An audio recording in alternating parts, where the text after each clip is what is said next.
That's gonna be one. Who said it? You said it again? Yeah. Girl, African American. Yep.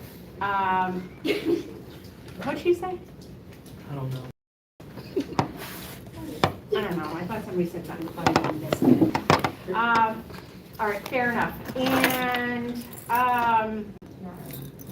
tell me what a heart healthy diet consists of. Mediterranean and dash diet.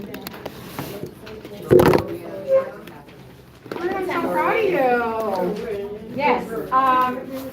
So are they allowed to have fresh fruits with meals?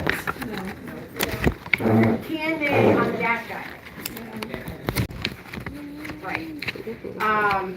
Can they replace table salt with like dried herbs?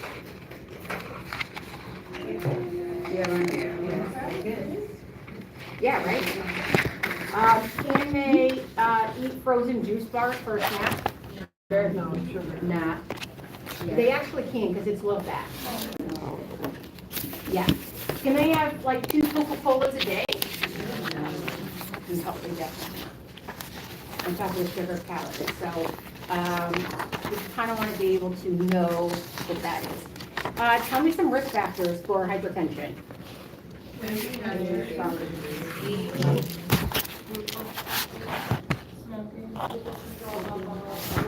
Glucose control. Get off the slide. Nice job. All right, keep going. Say it again. Like sedentary lifestyle. So like lack of, yeah. Any others? Dialysis, like over fluid, overload. Yeah, but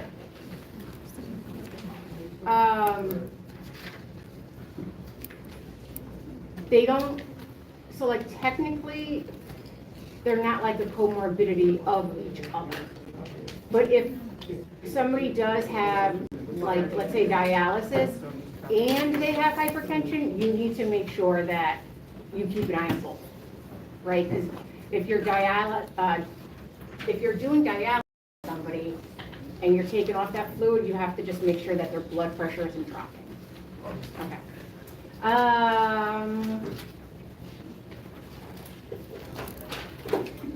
What else? We talked about that yesterday. So, fruits that are high in potassium.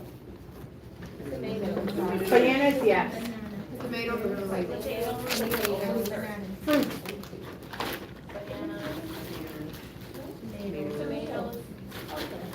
It's high in calcium too.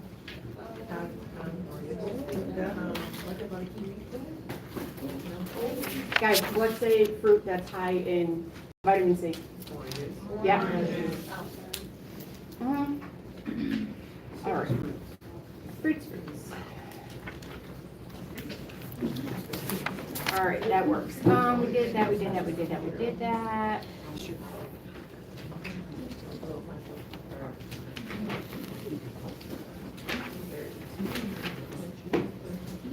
We did that.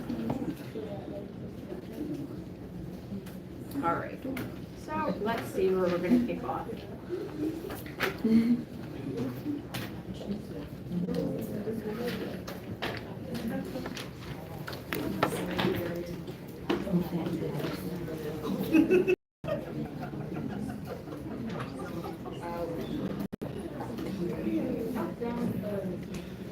Okay, so I'd rather not. That's my PowerPoint. Thank you. Okay, it's going to take involvement from you guys. So.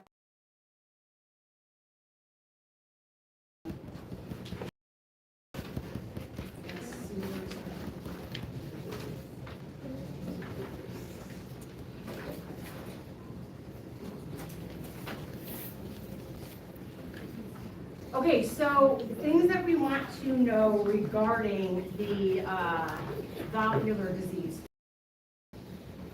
Stenosis and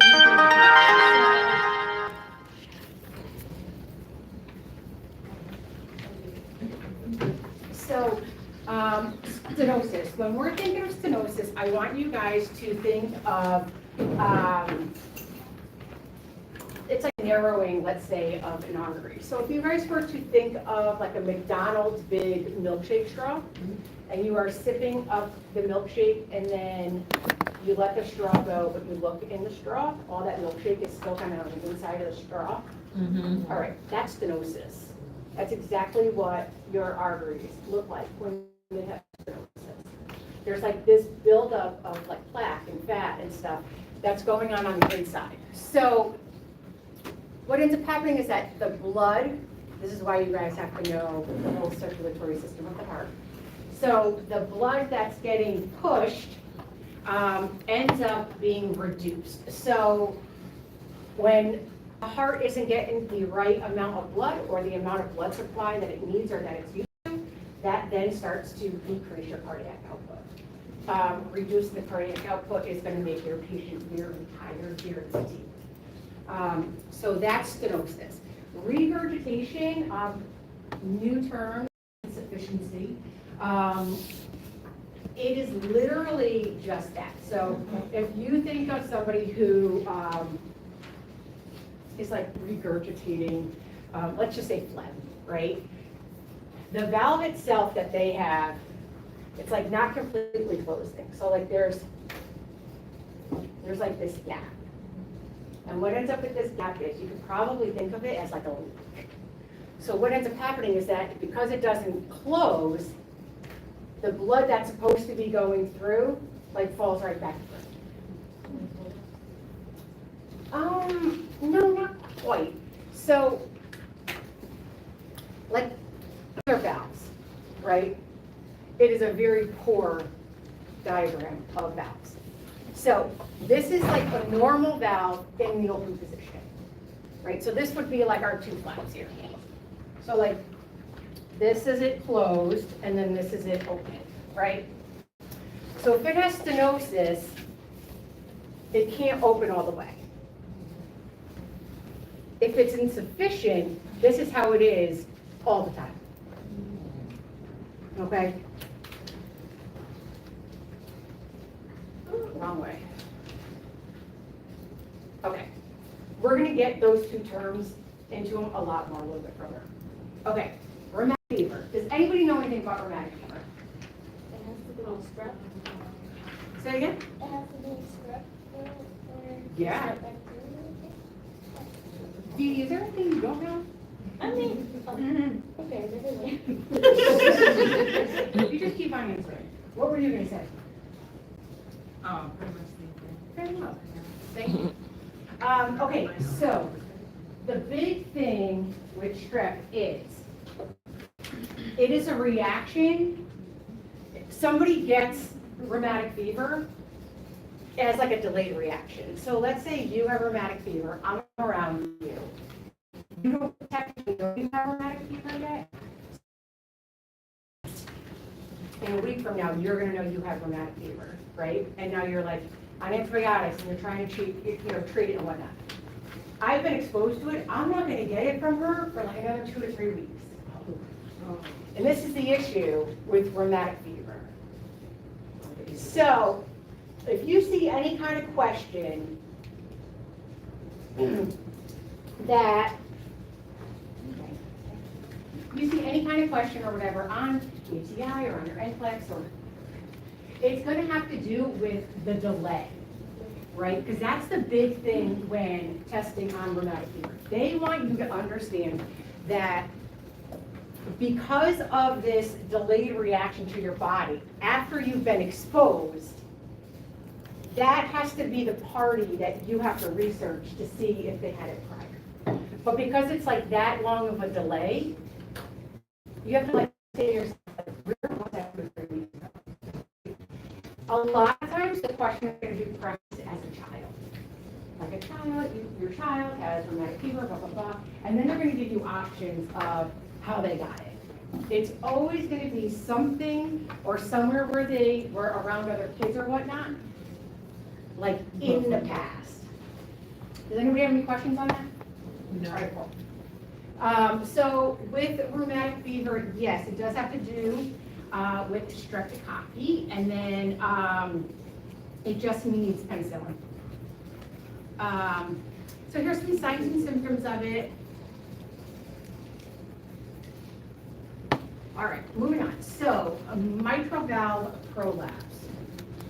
Let me just make sure that's not the one I took off. Okay, cool.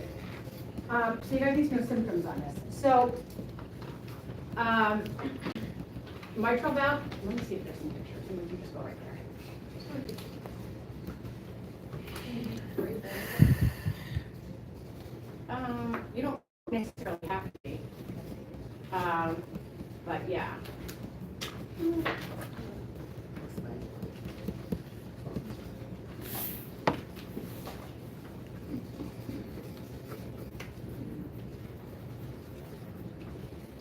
I was hoping there were pictures. Of the prolapse? Right. I just want to focus on the prolapse.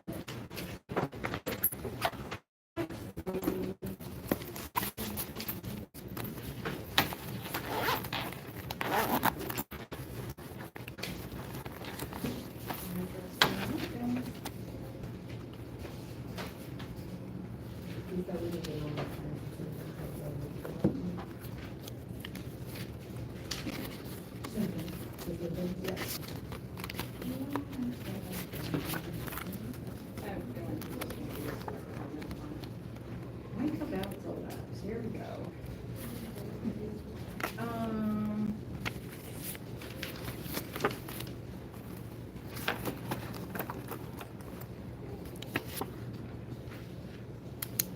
No, you know, the only thing they show you pictures of is if you were to get a mitral valve replacement. That's okay. It's okay.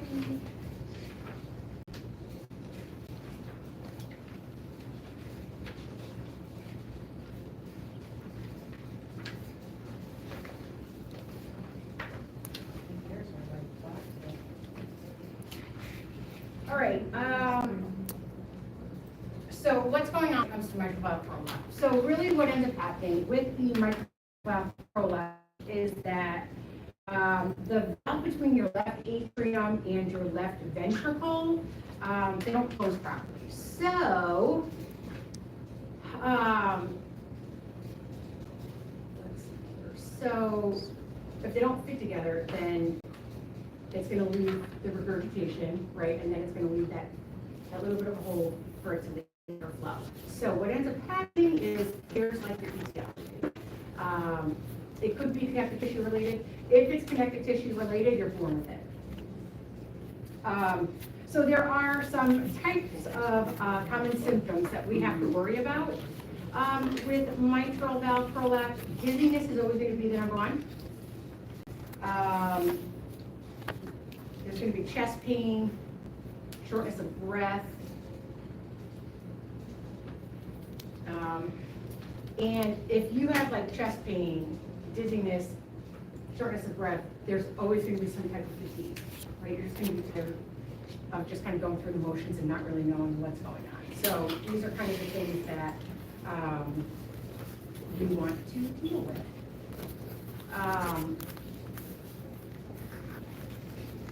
These are some rare complications. Your testing, usually your number one test is just going to be an echo. They'll see if they can catch it on EKG, usually they can't, and then they're going to just do the echo. So it all kind of depends on what's going on and how bad your valve is. It could be livable. You just have to have a healthy lifestyle, eat appropriately, and you can live with it. Depending on your heart rate, if it's either going too fast or too slow, they're going to medicate that. Some people can go into an arrhythmia like atrial fibrillation or atrial flutter. They're thinking they're going to be doing med for that. But technically, you won't have to go on a med for this if you have like a less severe case. It's when the valve itself, is pretty far from, that creates kind of that opening that we have to start worrying about, do we have to worry about thrombi, right? If we do, then we have to go on some type of like this. Do we have to worry about, if we need to get it replaced? Is this gonna stop working as you get older? There's gonna be different scenarios for all of it. Actually, this is one of the minor ones that can be completely lived through. And usually the number one goal for this, and especially to take away the symptoms, is if they work out, they're gonna have them stop taking any kind of pre-workout stimulant.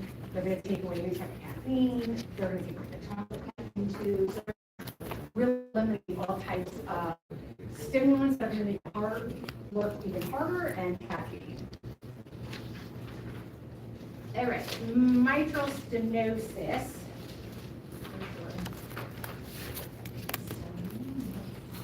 All right, so mitral stenosis is, I'm just making sure. This is like the narrowing of the mitral valve. So what ends up happening is the valve itself narrows, and then because of the narrowing, the valve itself is going to be thicker.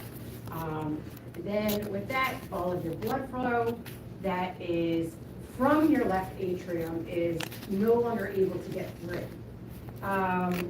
So when it separates the left atrium from the left ventricle, we are going to have huge issues. So all of that pressure that is supposed to be going through the left atrium and then going into your left ventricle is now pooling in your left atrium.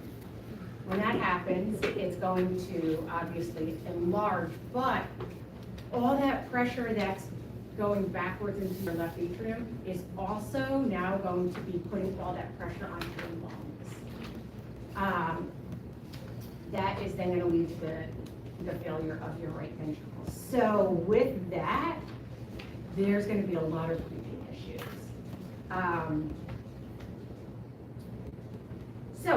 Rheumatic fever could be a common cause. Congenital defects, lupus is something that you would see in their past, but it doesn't really coincide. Like, they aren't currently fighting lupus and currently fighting mitral stenosis. It's usually caused from. So, signs and symptoms, which I'm pretty sure might be on your review sheet. So the dyspnea on exertion, it's usually called DOE. That is going to be a huge thing because, again, we're going to have a breathing issue. And if we are exerting ourselves and we can't get that blood flow to kind of go through, and now it's putting all that pressure on our lung, we're 100% going to have this shortness of breath. We are also going to have our peripheral edema. And then that itself, unfortunately, is going to be the result of right-sided heart failure. Because of that, you're also going to have palpitations, and then you're also going to have hemoptysis. Kristen, what's hemoptysis?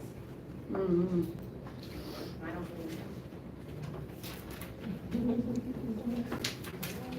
so. You're like my 100 on both of those sheets. I know you know. Anybody want to help her? Not today. No, Didi. Pumping up blood. Something with it. You said what blood? You said that's pumping up blood. No, no one's saying it. Steph just said it. What'd you say, Steph? Pumping up blood. Coughing up blood? Right, how you spell that? No way. It's a beautiful thing. When they cough up this blood, it is going to be fresh red blood. It is like fire engine red, target bag, red blood. That's how you know, like, the blood itself is coming from closer to the esophagus and out. If you were actually coughing up blood that looked like coffee grounds, that's going to be more of a GI issue because that's blood that's actually traveling further to come out. So when that happens, it's like a dark red. Just the blood that gets coughed The up. GI bleed? Yeah. Oh, it stinks. Sorry, guys. It's not. Mm-hmm. I'll take C. diff over a GI. bleed. Oh, yeah, Oh, any day, God. any day. All right, so some complications, right? Emboli, heart failure, pulmonary edema, stroke, seizures. These complications are all, if you understand what's going on with mitral stenosis, right, and that whole backup, and the anatomy of the heart, and the pressure it's putting on the lungs, all of this should be like already rattling off the board. If that makes sense. All right. Moving on. Here's your diagnostic testing, your interventions. And then this is like, when somebody talks about like, I'm gonna say, I don't know, maybe 25, 30 years ago, people would be talking about heart surgery and they'd be like, oh yeah, they got the balloon. I don't know if any of my old timers remember that, but this is what it is. Updated to sense. But what the balloon does is, so they inflate it. It doesn't stay there forever. So what ends up happening is they put a catheter in and they get through the valve, they'll put this balloon in. Then they're gonna inflate the balloon. When they inflate the balloon, they're opening up that valve. So like it's super, super tight and then they open it over here. They'll hold it for, let's say, 45 seconds to a minute. And believe it or not, it holds. It doesn't go like right back down because there's like the material of it is pretty solid. They remove the balloon and then now we have this opening again. Now we don't have all this backup anymore. All right, and then there is surgery or valve replacement. Mitral valve replacement, this is your mechanical valve. It's usually like a titanium ring. All right, do I have mitral regurgitation? I took one out, and now I'm trying to remember which one it was. No?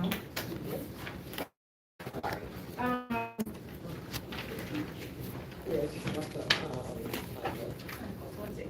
So, mitral regurgitation, again, so remember regurgitation and insufficiency are kind of the same thing, where it's that flap, let's say, that just is not able to work. So, we're gonna have really big issues. Incomplete closure, the blood flow itself is gonna back, left atrium is gonna stay dilated, and then your ventricles are also gonna dilate from the extra volume that's going on. Again, remember disease. Here's your signs and symptoms. This is kind of very similar to our stenosis, except when you look at your complications, everything itself is left-sided.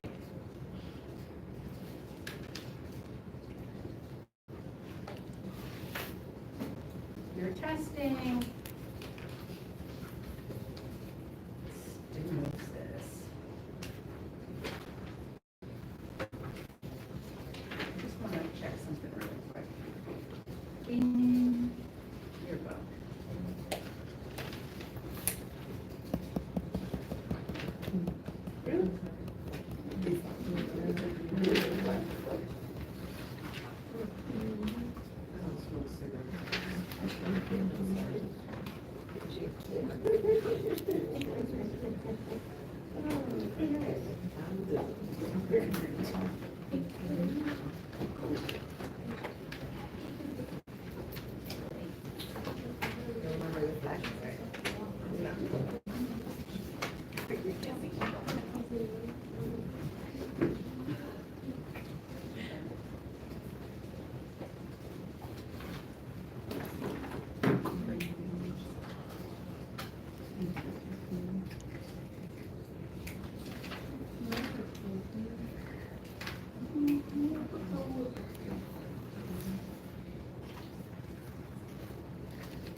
Complete. Okay, and I give you the paper. All right, guys, so aortic stenosis. So, this is really big in the thank you. In the cardiology hub or umbrella. So stenosis, right? And we were saying how that's like our McDonald's straw, it has all that stuff that's stuck inside. So this is when one of the arteries itself is narrow because it has things inside. It could be a congenital defect, rheumatic heart disease, calcification with aging. Believe it or not, we are seeing people come younger and younger with aortic stenosis. It's actually really crazy. They're coming in for like shortness of breath and like a little bit of like dizziness when they're like exerting themselves, and then come to find out they have AS, which is like crazy because we're talking like 30, 40-year-old people.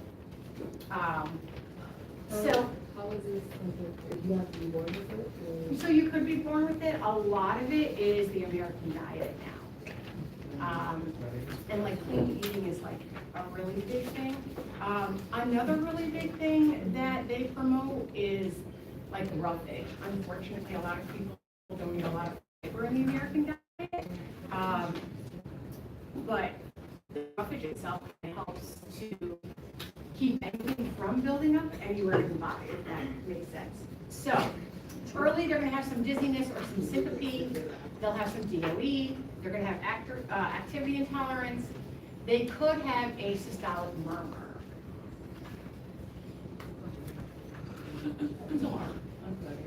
You good? Okay, you're fine.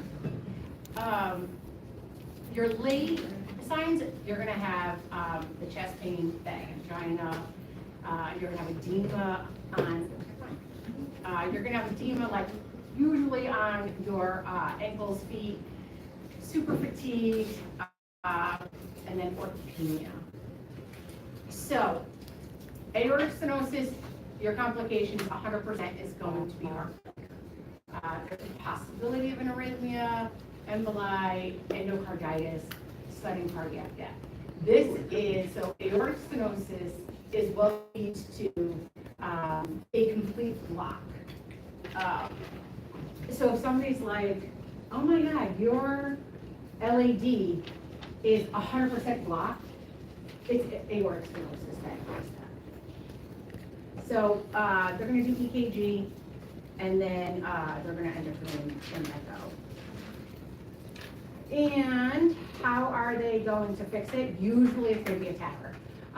TAVR is this transcatheter aortic valve replacement. Very popular. They've been going on in the United States probably over about 50 years now. I think it's like 2-week downtime, and then they're like back to normal. All right, so aortic regurgitation, again, right? Like that aortic valve itself doesn't close. There are all of our reasons, signs and symptoms, our complications, our testing, and our interventions. Your nursing process for them is for the data collection, you need to find out their history. Were they born with this? Does anybody in their family have it? You want to get their vital signs and symptoms, anything that they are feeling. The other thing that you want to find out during the history is what is their lifestyle like? Are they high stress lifestyles? Are they sedentary lifestyles? What is their diet like?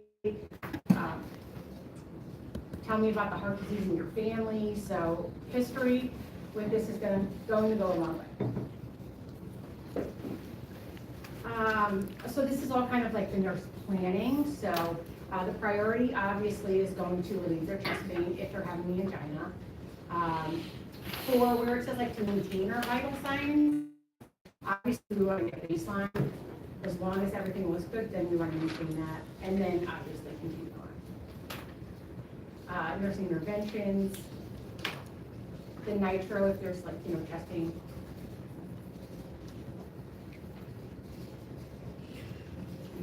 interventions. And then your education. So, if they get new meds, you want to educate them on why they're taking these new meds, if they're on new blood thinners, if they're taking Coumadin or going to be INRs. You just really want to make sure that everybody is on board, family and patient. And then as the nurse, you are going to complete your circle of care with their evaluation. So you just want to make sure if they're in pain, if relieved. If their vital signs are out of whack, now they're normal. All right. And then these are the types of surgeries that you can do for a valve.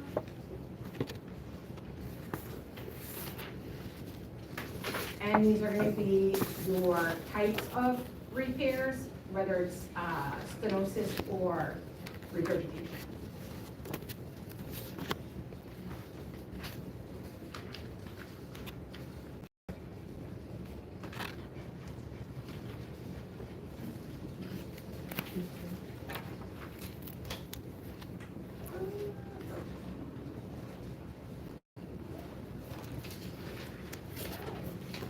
All right, so if we are talking about valve replacement, these are the different types where it could be like a pig valve, cow.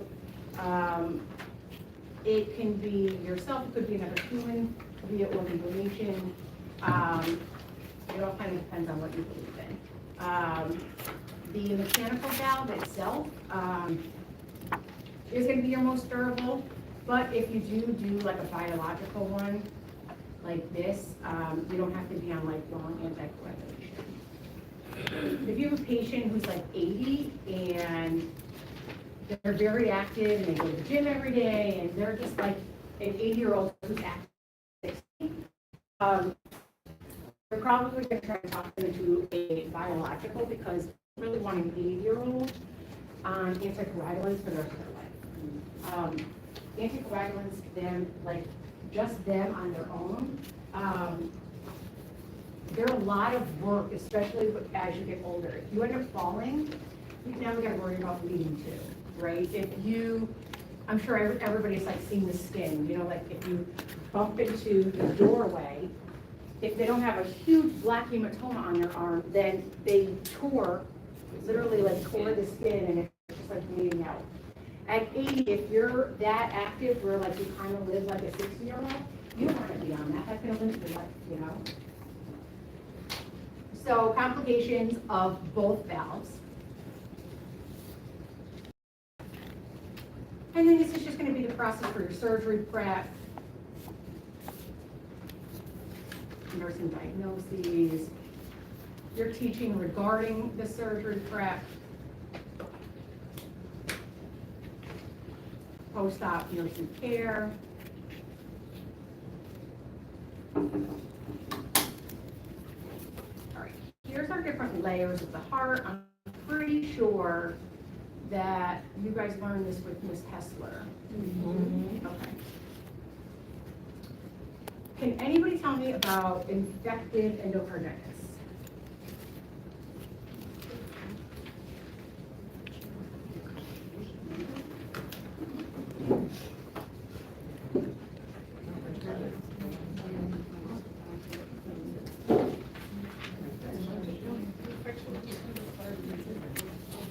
Somebody who's been on Amazon or the internet or their phone, why don't you guys tell me what it is?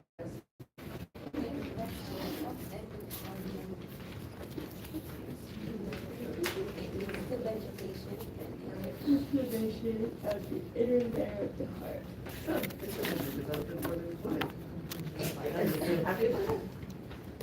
Heart failure is possible. It's an infection of the inner surface of the heart, usually valves, symptoms may include fever, small areas of bleeding, into the skin, heart murmur, feeling tired, and low red blood cell count. 100%. Feeling tired is the biggest thing. So infective endocarditis. The issue when it comes to that is that with the manifestations of that, a complication is going to be the dyspnea. So when we talk about they're feeling tired, right? The dyspnea itself is technically giving us, as nurses, like that critical thinking red flag that there's an emboli.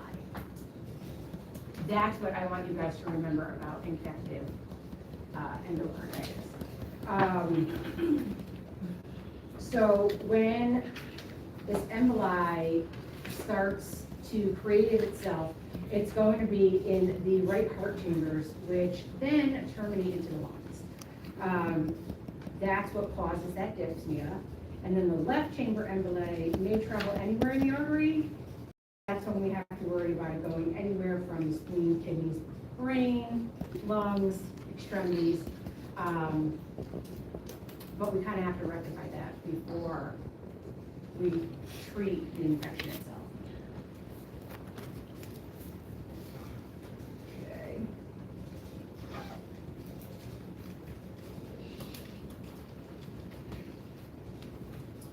Has everybody seen? Great. Here's our complications, testing, interventions, and management. When I first started in cardiology, I had this really great, like old school cardiologist. And I mean, he's like retired, probably 10 years now, right? So he was like an old school guy. And one of the first things he ever taught me was you can tell how sick a person is by their dental hygiene. Granted, the world is 100% changed because like we really can just like buy new teeth like it's nothing, right? Or like we can cap them or we could do whatever. But if you have, let's say, an older patient who isn't trying to get new teeth, it's their real teeth, and let's say they have all their teeth. You can judge how healthy that person is just by their smile. And I mean, I was like I said, I was like new to cardiology, right? So I was like, oh, okay. The more I paid attention to it, the more I was like, well, I'll be damned. So there's like people who have like the cavities like where the teeth meet, like in the upper and like lower gums. There's cavities that happen in the back of the teeth, right? That's normal, right? Like whatever, eat too much sugar, whatever the case is. Everybody has the cavities in the back, but it's the cavities, the black cavities that happen in the front that is going to be an indication that something is going on in your body. It could be diabetes, it could be kidney issues, it doesn't just have to be that it's heart issues, but that's like your body's response because let's say it's acid, it's picking up the acid. Let's say you're, I don't know, like a big sugar eater, soda drinker, whatever. Your body is keeping it in the front. Usually your normal, a normal body would just take it down the same way it did when you were a kid. If I think back to the time when I was a kid and all the sugar I like snuck behind my mom's back, my teeth would have been falling out if I was unhealthy, or if I had like bad cardiac health or whatnot. But it's your body's like way of trying to alert you that something's going on. Now, if you haven't been to a dentist in like 10 years, like that's a whole different story, right? There's like insurance problems, maybe you haven't been to the dentist and like we have issues. Okay, cool, like that's 100% different. But if you go to the dentist, I don't know, once every 2 years, let's say, and you still kind of have the teeth of somebody who hasn't been to the dentist in like 10 years, like asking for some kind of workup, just blood work alone is going to let you know if you have other stuff going on. All right, so pericarditis.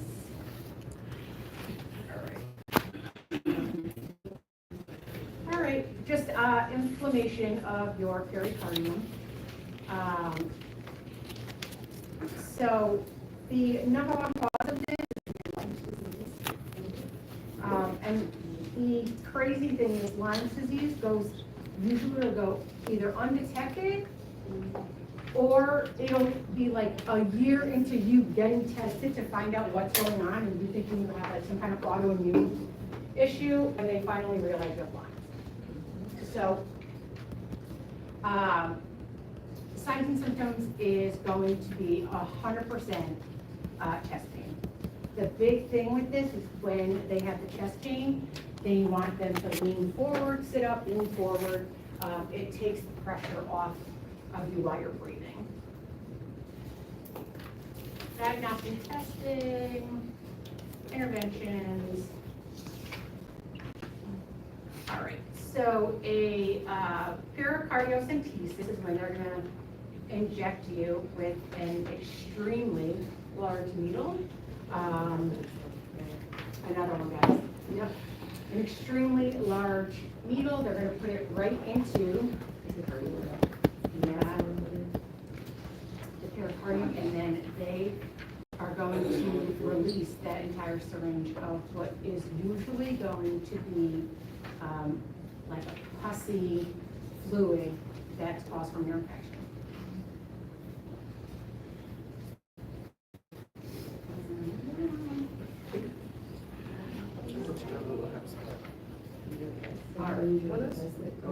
They usually will send it for us. I know, that's why I always struggle. Yeah.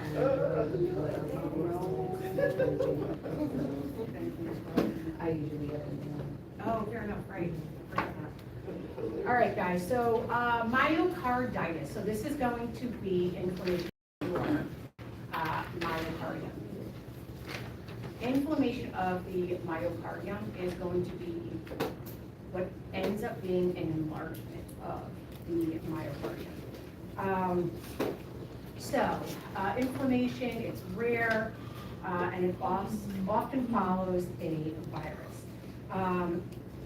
Does anybody know what kind of virus it's usually caused by? It was heightened COVID. It 100%.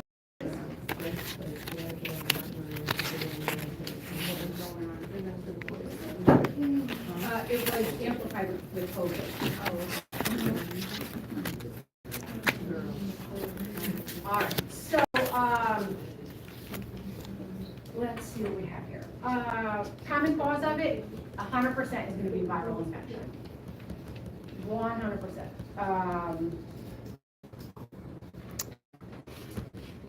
Let's see. Cardiac damage corresponds to the amount of muscle destruction and necrosis. It is going to increase your heart. Your heart is going to be fighting this infection. It is going to cause shedding. They're going to do a biopsy. If they can't do the biopsy, they're going to do a cardiac MRI. So what do they want? They are going to treat the viral infection.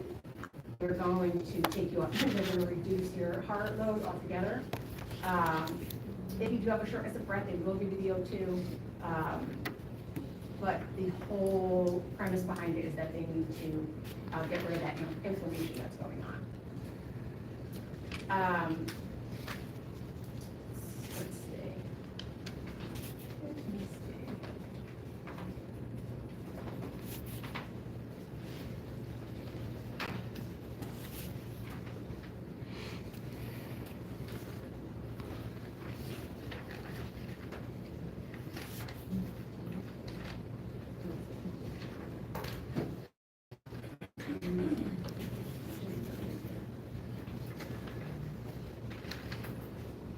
You guys want to take a break? Break. If you want to. Very. Great.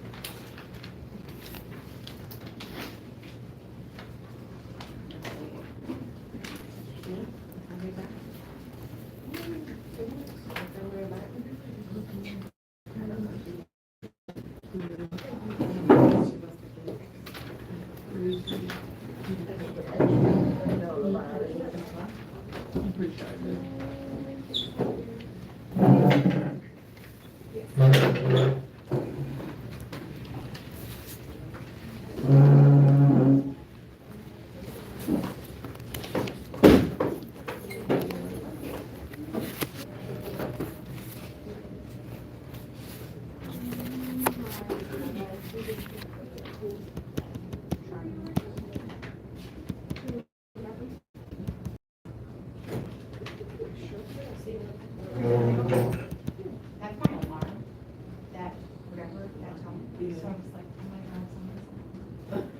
it's coming up, I'm like, it's time to take your meds, it's time to check the camera at home, kids are supposed to be in bed by now, so I wanted to let you know, that's what it was like, you can do whatever you have to do. All good. Okay.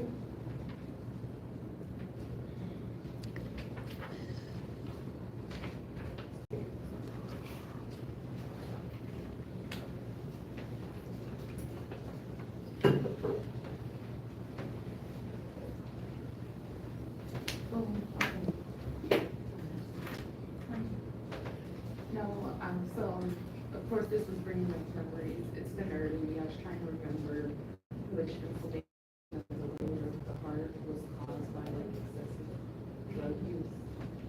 You know, like crack addicts and beer addicts.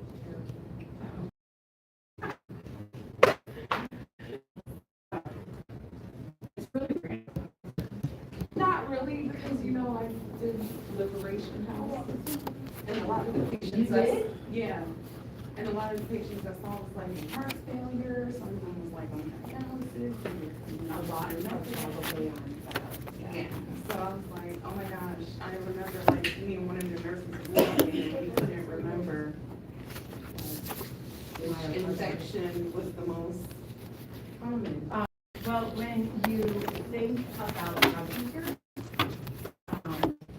and you know that viral infections is your number one reason for myocarditis, hepatitis, Yeah. viral, HIV is a viral,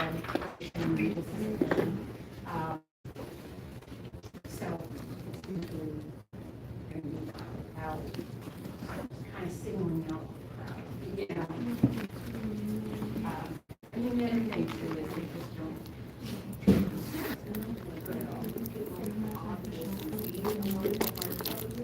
And like even references, so like I saw a lot of people with like, you know, yeah, I Demographic that I saw, or like something that you hear.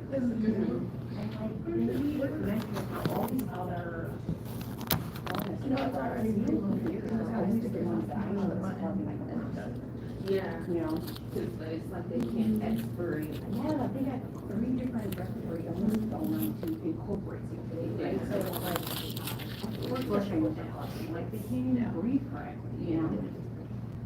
But it was just like crazy how this like triggered that That memory. memory, yeah. 100%.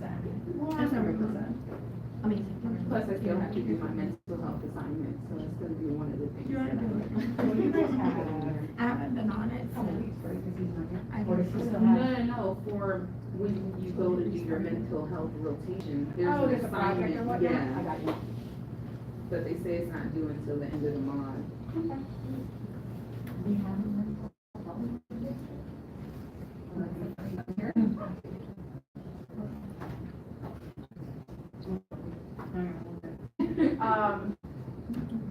Is it 3 or 3 and 4? I don't know if Ford is involved, because it was just me, but they had another person that they were sending, Where'd you go? Liberation. Oh, you did, okay, so last mod, they had some of the term 3s go to Bridgeport, like the psych ward, let's call it. Okay. But not everybody went, so they won't do their mental health until March 4th. So I don't know if it'll be everybody this time, but like, I don't know. Okay. Maybe that's why they have to say. It's nothing crazy though, right? No, I mean, if you go to Liberation House, they'll let you put together kits, you'll learn how to put together for the IV users and the, you know, crack cocaine smokers. Nice. I always thought so. I mean, you'll learn about methadone and stuff. but, Yeah, and mean, that's I the most loved all that excitement. stuff. Like, it was fun for me. And I agree, I like all that stuff, and I love the fact that every drug user that comes for Suboxone or methadone also has Narcan, Yeah, right? Like, yeah. if you can't stop it, then you can still try to protect it. And they right? gave out Narcan. Yeah, And they were like, well, you know, you can't get it as a student, but if you leave and come back. everybody can get it, not just FYI. Yeah. Yeah. Yeah, But I just like the open-mindedness, right? Because a lot of people are like, hey, if I don't talk about teenage pregnancy, my kid will be pregnant. Okay, well, your kid just won't talk to you about it. Yeah. Right? So like, if we know that drug addiction isn't going anywhere, how do you fix it? Yeah. Right? I just wish that the amount of money that went into Narcan and supplying it, the same amount of money went into insulin. Yeah. No, Right? Because a lot of our diabetics now can't even get insulin on that. because it's so expensive, yeah. Which again, is a big pharma issue, right? Politics. It's all politics.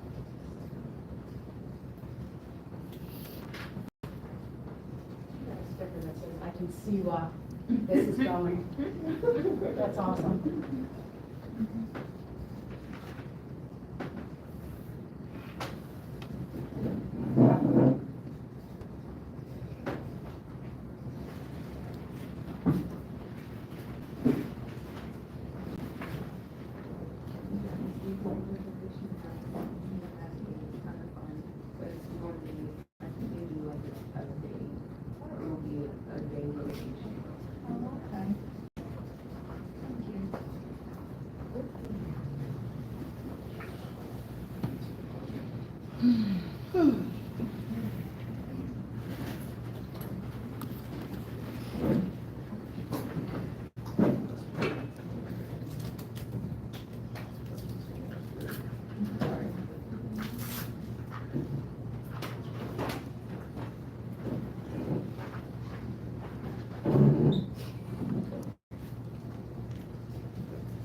She was like, oh, yeah, everybody was super excited. Like, girl.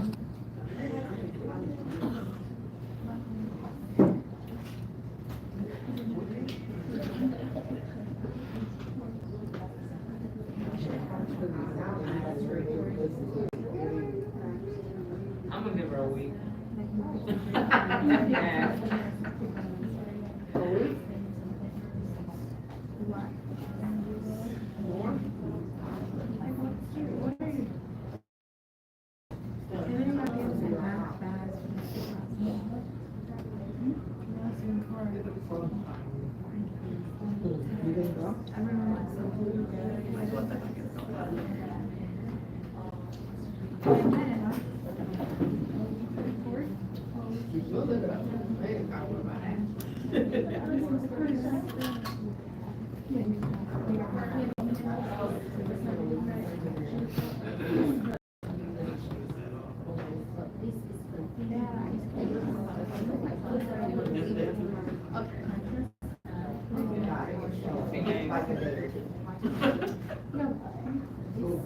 At a wedding?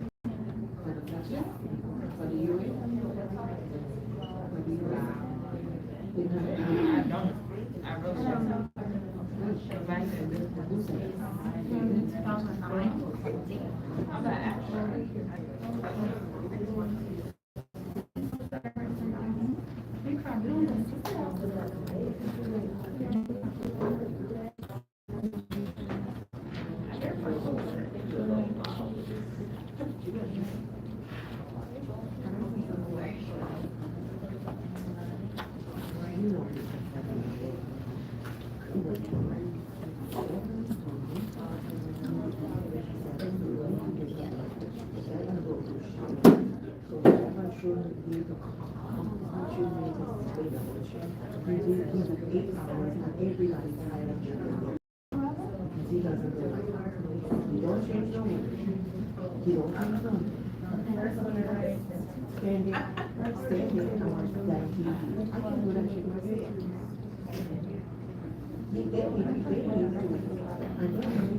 Yeah, and I hate to keep that either.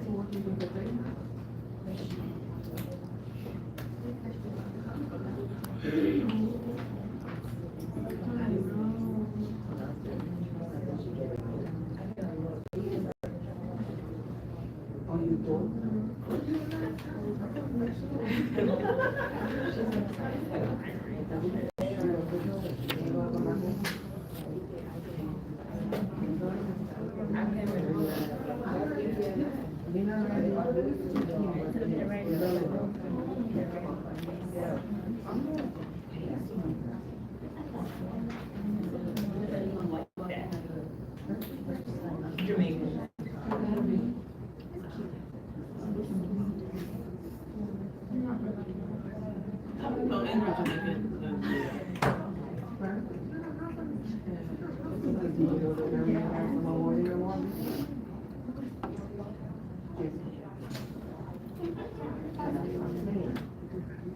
Still no. Go back, show me the back. You cannot know everybody, because you're not your own.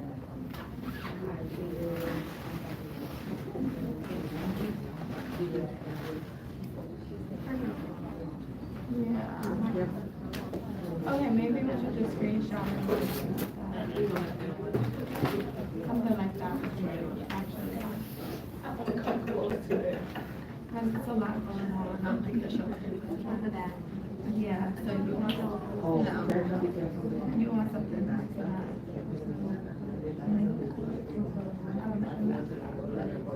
something like that.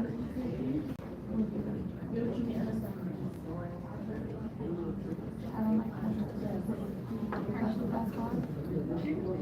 Something like that.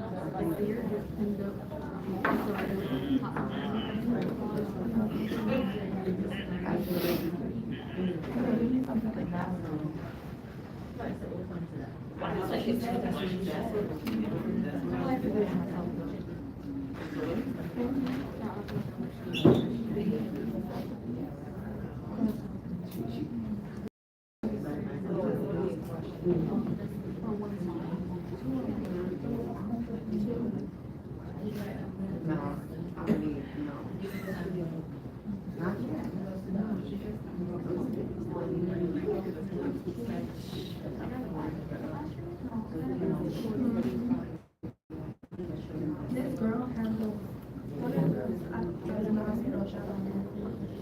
I think I was on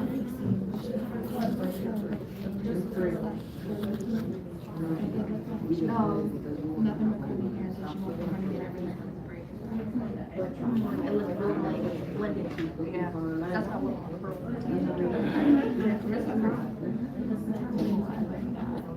I really like that. That's exactly it.